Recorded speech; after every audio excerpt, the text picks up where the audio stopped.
साधु वेशधारी को साधु आप क्यों बोलते हैं? तो साधु वेश कहते हैं साधु वेश वाले, ठीक है, उसको ऐसा सोच लेते हैं, ठीक है। साधु वेश वालों को हम ऐसा देखते हैं। देख, वही साधु वेश नहीं लगाए भाई। हम वहां काशी में जो बैठे रहते हैं विश्वनाथ जी के पास बहुत सा जन, कैसा दाई भगवान का कृपा है ना, विश्वनाथ जी का कृपा है, ऐसा कुछ कहते हैं। तो 2 पैसा देने से उससे तृप्त रहते हैं, वो अपने ढंग से काम करते हैं। ये सब चीजें हम देखा हुआ बात है। तो भाषा और आनंद यदि जीवन में होता है, वो परंपरा में प्रमाणित होता है। क्या प्रमाणित होता है भाई? समाधान के रूप में पहले प्रमाणित होता है। हमारा कार्य व्यवहार में समाधान आता है, वो आपको भी मूल्यांकित करने में आता है, मुझको भी मूल्यांकित करने में आता है, दोनों में तृप्ति होती है। यदि समाधान आता है, उसका आगे की मुद्दा यह है, हम समृद्धि पूर्वक जीने योग्य हो जाते हैं। ये दूसरा प्रमाण है, दूसरा माइलस्टोन है। ये इससे इस चिन्ह को छोड़ करके अपन भागना चाहेंगे, वो बनेगा नहीं। तो पहले समाधान, हम समझदार होने का पहला प्रमाण समाधान है। उसके बाद दूसरा मुद्दा ये कदम में है समृद्धि। तीसरा मुद्दा में वर्तमान में विश्वास। वर्तमान में विश्वास करना ही हम अभयशील होने का प्रमाण है। वर्तमान में विश्वास हो गए तो हम भयभीत कहीं कह ले भाई, जैसा हम आप बैठे हैं, हमको इस क्षण के प्रति खूब विश्वास है। कौन कट्टा बंदूक लेकर के बैठे हो, ठीक है ना? इस क्षण में आप हमको सबको विश्वास है, हमारे ऊपर कोई खतरा नहीं है, कोई भी जोखिम नहीं है, कोई परेशानी नहीं है, कोई आपदा नहीं है। ये इसी बात का द्योतक है। ये वर्तमान में विश्वास को रखे रहना, ये अपने आप में समझदारी का एक वैभव है, सिद्धि है, चमत्कार है या वैभव है, कुछ भी आप कह सकते हैं। चौथा वैभव यही है, हम सहअस्तित्व में सदा सदा प्रमाणित होते हैं, साथ साथ में जीकर हम खुशहाली मनाते हैं। ये बात आती है। एक बार प्रमाण शब्द को भी थोड़ा स्पष्ट कर दीजिएगा। बार बार आप प्रमाणित ऐसा बोलते हैं। प्रमाणित आपका क्या अर्थ है? यही अर्थ है, ये चारों चीज गवाहित हो जाए, यही प्रमाण है। हम जीने का प्रमाण यही है, ये चारों चीज को हम गवाहित करते हैं। अभय, समृद्धि, समाधान, एक ये हो गया, ये पूरा का पूरा मसाला। ये हुई किसका आवश्यकता है? ये पूरे के पूरा मानव का अपेक्षा है। ये एक हुआ समझदारी का एक प्रमाण। दूसरे ओर साहब, जीवन से जुड़ी हुई समाधान, अभय भी माने वर्तमान में विश्वास भी जीवन से जुड़ी हुई है, ठीक है। सहअस्तित्व में जीना, खुशहाली मनाना, ये भी जीवन से जुड़ी हुई है। और शरीर से जुड़ी हुई क्या चीज हो गई? केवल समृद्धि हुई। शरीर के लिए समृद्धि चाहिए, जीवन के लिए तीनों चीज चाहिए। इस प्रकार से क्या हुआ, जो जीवन की 3 पैर, शरीर का 1 पैर मिल करके मानव का 4 पैर, क्या हो रहे, क्या हो गया? जुगाड़ क्या हो गया? जीवन का तीनों वैभव सीधा सीधा, और शरीर के लिए 1 वैभव मिल करके चारों वैभव के साथ मानव परंपरा सुखी रहता है। यहां है क्या प्रमाणित होने का फल है? यह समझदारी प्रमाणित होने का फल है। इसमें हम सहमत हो सकते हैं कि नहीं हो सकते हैं, ये सोचने की मुद्दा है। ठीक हो गए? यदि इससे हम सहमत होते हैं, तब अपन एक निष्कर्ष निकाल सकते हैं, अंतर्मुखी बहिर्मुखी का प्रमाण व्यवहार में ही है और कहीं प्रमाण नहीं है। यदि मान लें अंतर्मुखी जितने भी प्रयास है वो समाजीकरण हो गया या मानवीकरण हो गया। यदि हम इसको ऐसा सोच लें कि नहीं भाई अंतर्मुखी अंतर्मुखी रहेगा, बहिर्मुखी बहिर्मुखी ही रहेगा। बहिर्मुखी काम जो है ना पापी चंडाल ये सब ही है, और अंतर्मुखी कार्यक्रम जो है ना विशेष ही है, सिद्धि चमत्कार सब भाई। यदि ऐसा सोचेंगे ये मानव परंपरा का छाती का पीपल होके ही रहेगा, ये हमारा मंतव्य है। इसमें हम ना तो परिवार को पहचान पाएंगे, ना समाज को पहचान पाएंगे, ना व्यवस्था को पहचान पाएंगे। ये डिविएशन है। यदि इसको एक जगह में लाकर सार्थकता बनाना है, ये हमारा जिम्मेवारी है आज वर्तमान के बुद्धिमानों का, बुद्धिजीवियों का। इन दोनों को एक जगह में देखने की तौर तरीका, इसकी आवश्यकता, इसका प्रयोजन, इन तीनों दिशा में हम प्रमाणित होने की आवश्यकता है। इन तीनों जगह में यदि हम टिक पाते हैं तो वर्तमान के लिए हम उपयोगी हुए, नहीं तो इस वर्तमान के लिए हम उपयोगी नहीं है। आप ये मानिए। तो इसमें उदारता की आवश्यकता। अभी तक के इतिहास के अनुसार अंतर्मुखी विधि से क्या क्या घटित हो, बहिर्मुखी विधि से क्या क्या घटित हो, इन दोनों को अवलोकन करने की बात। बहिर्मुखी प्रयास से विज्ञान अपने चरमोत्कर्ष में आया और धरती को बर्बाद करने की जगह में आ गया। माने संपूर्ण संकट से अपन घिर गए। इसमें संकट जो है ना एक मुट्ठ में, एक मुश्त में सबके ऊपर एक सा है। बाबा इसको, इस वक्तव्य को थोड़ा और संतुलित करके बोलेंगे? बताइए ना कि आप। हाँ, विज्ञान जो है बहुत सारी भौतिक शक्तियों को आदमी के हाथ में लाके दे दिया, और आदमी समझदार नहीं था, इसलिए दुरुपयोग करने के क्रम में अपने आत्मविनाश तक पहुंचा होता। विज्ञान ने विनाश किया ऐसा कहने के बजाय विज्ञान तो भाई जो उसको समझ में आया। बहुत बढ़िया। ये बहुत बड़ी नासमझी वाला जिसको हमने ऐसा यूज किया हमने। हाँ ठीक है, ये भी एक सज्जनता की बात है। ये एक सेंटेंस। विज्ञानी कौन थे? विज्ञानी अभी तक जितने भी हुए हैं वो सब भ्रमित थे, और भ्रमित होने के कारण जो भी किया और जो भी उनसे आया वो अंततः विनाशकारी ही सिद्ध हुआ। ऐसा आखिर हाँ, विनाश तक पहुंचाने में किसकी भूमिका रही?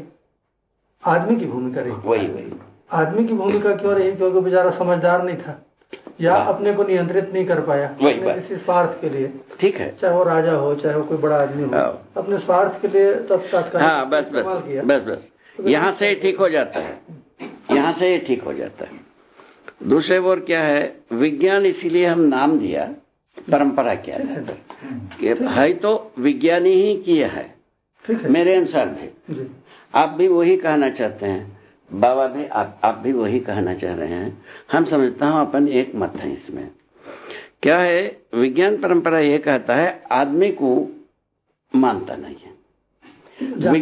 वैज्ञानिक को काउंट नहीं करता है, विज्ञान को काउंट करता है। काउंट करने वाला आदमी है। ठीक है, ऐसा बनी हुई है। तो मैंने विरोधाभास है ये मूल में। खैर वो तो परंपरा के रूप में आई है। विज्ञान ये कहता है, विज्ञान ये कहता है, ऐसा कहते हैं। वो विज्ञानी ऐसा कहते हैं, ऐसा नहीं कहते हैं, जबकि बोलता विज्ञानी ऐसा बनी हुई है।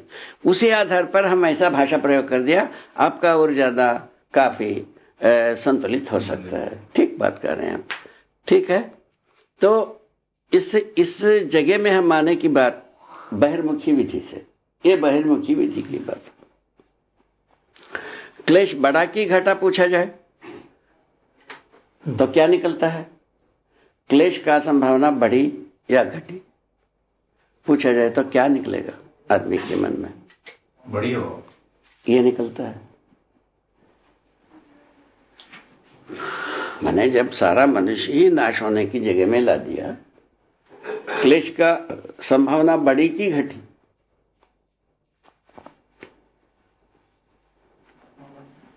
एक सोचने की बात। विज्ञान की वजह से सुविधाएं बढ़ी हैं बाबा। हाँ, ये विनाश की संभावना बढ़ी है जबरदस्त। अभी इसके बारे में तो अपन पहले एक बार हो चुकी है, और बहुत सारा पर्यावरण ये वो सब मामलों को लेंगे ना तो बहुत भयावह है। है ना। ये समस्या है बड़ी, इस खाते में हम आते हैं। तो अंतर्मुखी विधि से समाधान क्या हुआ? समाधान के लिए हम सारा अंतर्मुखी विधि को अपनाए हैं, तो उसमें समाधान मानव जाति के लिए कहां से आके पहुंचा, वो भी पहचानने की आवश्यकता। उसमें जाते हैं तो उसमें ये कहते हैं आप स्वयं अंतर्मुखी होके देखो, हमको तो यही बताए थे। समाधि आपको हुआ क्या, हुआ नहीं हुआ उसको पूछने का तुम्हारा अधिकार नहीं है, तुम स्वयं समाधि में जा करके देखो, ऐसा हमको बताएंगे। ये आज भी बोलेंगे, ये तो होगा। कुतर्कियों से तंग आके ऐसा बोलना पड़ा बाबा उनको। ठीक है, ठीक। तो जो घायल जो हुए ना आप बोलेंगे अब आपके साथ अन्न बन्न कोई तर्क करेगा तो भाई आपके तंग आके क्या बोलेगा, जा भैया तू खुद ही देख। ऐसा आप बोलेंगे उसको मानेगा नहीं। अच्छा तुम देखे हो क्या, मैं जानता नहीं हूँ। आप देखे उसको मानता नहीं तो आप कैसे बोलेंगे? ठीक बात है, ये भी हुआ होगा। ठीक है, ठीक है, गुड। कैसे भी हो, किंतु अंतर्मुखी जो वैभव है, कोई चीज संपदा होगा, वो मानव कुल की परंपरा में कहीं उतरा नहीं। यदि वैभव होगा, वैभव नहीं होगा तो बात दूसरी है। तो हम तो इसको कहने के लिए हम तैयार नहीं हो, अंतर्मुखी विधि से किसी को कोई वैभव का एहसास नहीं हुआ, ऐसा हम कहने को तैयार नहीं है। किंतु जो कुछ भी एहसास हुआ होगा वो मानव परंपरा को छूया नहीं है, इस बात के लिए हम गवाही दे सकते हैं। प्रवाहित नहीं हुआ। हाँ, प्रवाहित नहीं हुआ। तो ये यहाँ आकर के हम ठहरे, तो क्या परंपरा को अंतर्मुखी विधि से अपना व्यक्ति केंद्रित स्वरूप में छोड़ करके क्या परिवार समाज माने सार्वभौम व्यवस्था ऐसे जगह की कल्पना में जा सकते हैं? पॉलिसिंग पॉइंट है, बहुत बहुत मार्मिक बिंदु है। ठीक है ना, करेक्ट है, ये ऐतिहासिक मोड़ वाला बिंदु बनता है। यही से बनता है। तो यदि हाँ, उसको प्रमाण प्रस्तुत होना चाहिए, यदि नहीं पुनर्विचार करना चाहिए, ऐसा मेरा प्रार्थना की मतलब है। ठीक है, यदि पुनर्विचार करने की यदि बात आती है, यही आता है, हम प्रमाणित होना बहुत निहायत आवश्यक है, निहायत आवश्यक है।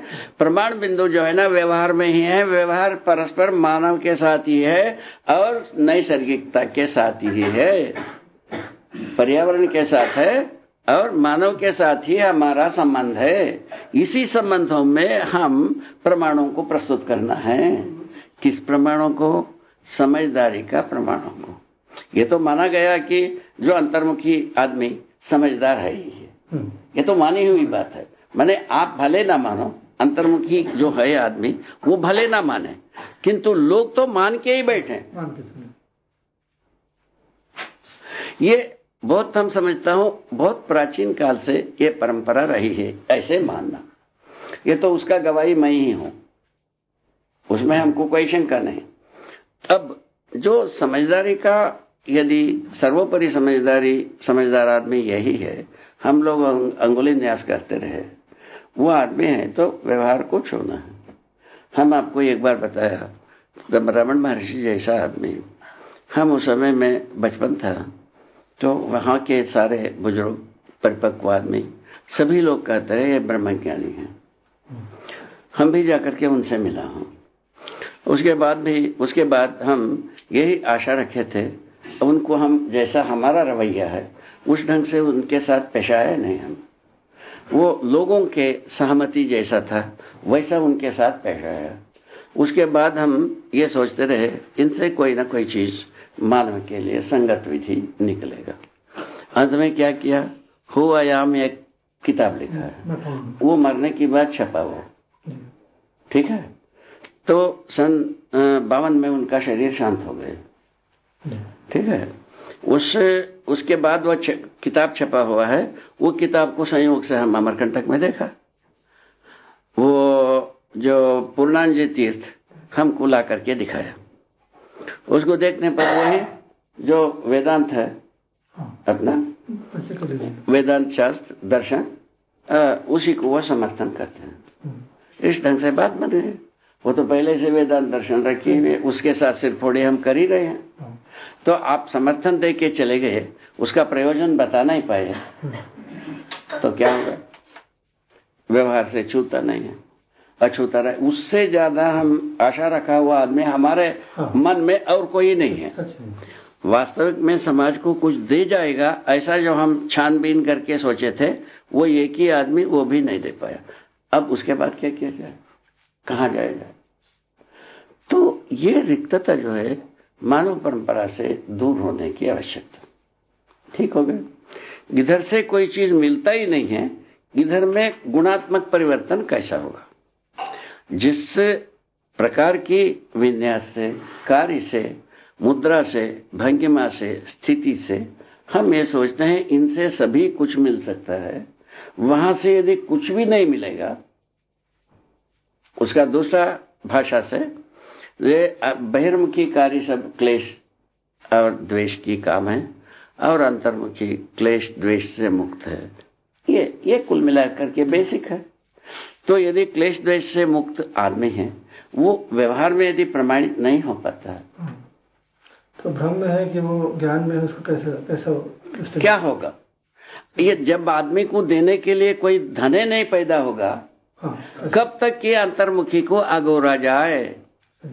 ये तो मान लिया ये तो अपराध करवे करेंगे। लेकिन प्रमाणित होने के क्रम में बाबूजी बहिर्मुखी होते हैं, अंतर्मुखी और बहिर्मुखी दोनों साथ साथ ही बने रहते हैं।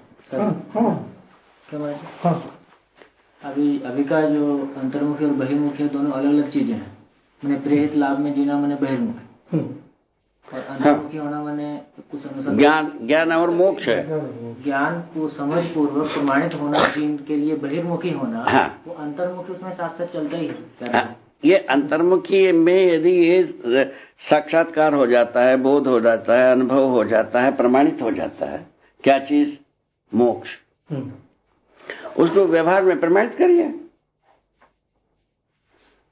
ये आते हैं, उसके लिए आवाज है कि व्यवहार से मोक्ष से कोई लेन देन नहीं, ऐसा निकलता है शास्त्रों के अनुसार। शास्त्रों के अनुसार ऐसा निकलता है। उसके लिए उसका ऐसा आशय था क्या कि व्यवहार के क्रम में जो रूटीन वर्क जो चलते थे, दैनिक कार्यकलाप जिसमें आदमी डूब के अपनी पूरी जिंदगी को स्वाहा करता था, तो उसकी तुलना में, उस व्यवहार की तुलना में अंतर्मुख होकर किसी बड़े सत्य को, समाधान को, सुख शांति को खोज लेना ये ज्यादा महत्वपूर्ण है। इस आशय से उन्होंने कहा कि व्यवहार छूटता है, छूटने दो, जाने दो, तो ये चीज ज्यादा जरूरी है। ऐसा जोर देने के क्रम में कहा कि दोनों का कोई संबंध ही नहीं, जैसा आप प्रस्तुत करते हैं वो सही है कि ये जैसा? ठीक है, ये आप जो कह रहे हो सज्जनता की भाषा यही है जो आप कह रहे हो। शास्त्र में लिखा हुआ है आत्मार्थम सकलम त्यजेत, ये लिखा हुआ है। परिवार को त्याग दो, गांव को त्याग दो, देश को त्याग दो, ये सबको चलते करते श्रेयार्थम आत्मार्थम सकलम त्यजेत, सबको त्याग दो कह दिया। और प्रमाणित कर दो, ये कहीं भी शास्त्र में लिखा नहीं है। वो क्यों? शास्त्र ही प्रमाण है। ये त्याग दिया, हो गया, खत्म हो गया, ऐसा उसका आवाज होता है। अभी शास्त्र का आवाज, घटना का गति, इसको दोनों को मिलाने से ऐसा आवाज बनता है। ऐसा नहीं बनता। और एक बार ट्राई करो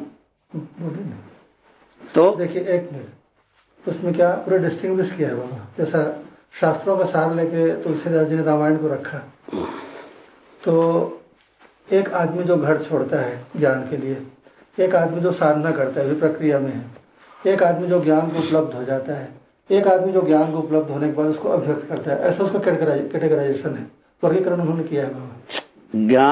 ज्ञान व्यवहार में प्रमाणित होगा कि नहीं है, पहली बात यह है। होगा तो वो कहाँ है, उसको पकड़ा जाए। अभी वो ही पल्स है और कोई नहीं। अभी की बात है, ठीक है, अभी की बात को कंटिन्यू करिए, तो छोड़ दीजिए। अपेक्षा तो यही है। हाँ, सही है, वो सही है। जो आप कह रहे हो वही अपेक्षा है, मेरा भी सोचना ऐसा है। वो अपेक्षा पूरा नहीं हुआ, अब क्या किया जाए? अभी की बात यही, इसी के ऊपर पूरा जोर देते हुए, ठीक है ना? एग्रीड। अच्छा, अब क्या हुई, हम हमारे जैसा 25-30 वर्ष होते तक नो अंतर्मुखी वालों से ना तो हम व्यवहार तक छूने का कोई चीज मिला, बहिर्मुखी होने वालों से अंतर्मुखी को छूने का कोई चीज मिला नहीं। अब क्या किया जाए? यह हमारा दम घुटने की कारण रहा। ठीक है। हमारा जो व्यक्तिगत रूप में मेरा दम घुटने का कार्यक्रम यही रहा। तो उस समय बाबा जब आपके दिमाग में बात आई ना, परंपरा में इसी तरह का प्रचलन में आ गया था वो कि भाई इसको अंतर्मुखी और बहिर्मुखी का कोई लेन देन नहीं है, और एक दूसरे के प्रति घृणात्मक स्थिति तक आ गई थी। घृणात्मक कहो कि कट्टरपंथी छुआछूत ये चीज तो था ही, अपेक्षा तक तो आ ही गई है, वो तो था, एक दूसरे को अपेक्षा तक था ही। तो इससे हमारा दम घुटा। हाँ निश्चित घुटने लगा। ये हमारा बाप दादा इतना जोरदार तप करने की बाद भी ये बहिर्मुखी की छोर तक ये पहुंच पा नहीं पाए, तो बहिर्मुखी छोर वाले एक से एक दिग्गज दिलीप रघु ये तीन वो सब अंतर्मुखी तक पहुंच नहीं पाए। अब कहाँ जाकर के मरे? अब जो याज्ञवल्क्य, वशिष्ठ, विश्वामित्र इन लोगों का अध्ययन करने लगे, अंततोगत्वा शाप देने में या अनुग्रह करने में लग गए। अब एक आध बार बाबा अविष्यत गति इस ढंग से मैं कथाओं की बात कर रहा हूँ, तो वो कोई प्रमाण करके हम नहीं कह रहा हूँ। कथाओं में ऐसा लिखा हुआ, ऐसा भी लिखा है। हाँ, ऐसा भी लिखा है। ठीक है। वो इन सब कारणों से हमको एक झंझावात परेशान किया। वाकई में भाई यही बात है, अंतर्मुखी से बहिर्मुखी से कहीं मिलना ही नहीं है। ये क्या, ये एक दूसरे ही दुनिया हो गई, ये एक दूसरे ही दुनिया हो गया, ये कब तक चलेगा? ठीक है, कब तक आदमी कुर्बान होता रहेगा प्रयोजन विहीन प्रक्रिया में? न बहिर्मुखी में कोई प्रयोजन नहीं निकलता, समाधान नहीं मिलता, अंतर्मुखी में कोई प्रयोजन नहीं निकलता, समाधान नहीं मिलता। अब क्या किया जाए? इस पर हम तुले। सही, वो सही बात, एकदम सही बात। इसमें हमारा संकट घर आया। ठीक है, हमारा संकट घर आने से जो कुछ भी परिस्थितियां हमने बनाई थी वो सबको छोड़ छाड़ करके हम उसके ऊपर तुल गए। जो कुछ भी होना था हो गया। अभी के स्थिति में हमारा अनुसार समझदारी को यदि हम अंतर्मुखी का उपज माना जाए, ये व्यवहार तक छू जाएगी। यहाँ हमारा प्रामाणिकता का समर्थन है। वो अगला और शानदार कदम है बाबा। अभी तक जो हुआ उससे अगला और उससे ज्यादा शानदार कदम है ना। तो यदि सारा अंतर्मुखी प्रयास को अभी तक जितने भी तप होम जग तप सब किए, उसको सबको समझदारी की कैप्सूल में हम देख पाते हैं। समझदारी ही वास्तविक में अंतर्मुखी वैभव का स्वरूप है। इसमें हम यदि आश्वस्त हो सकते हैं, वो समझदारी व्यवहार में प्रमाणित होती है। राइट, एकदम राइट। ठीक है। अच्छा।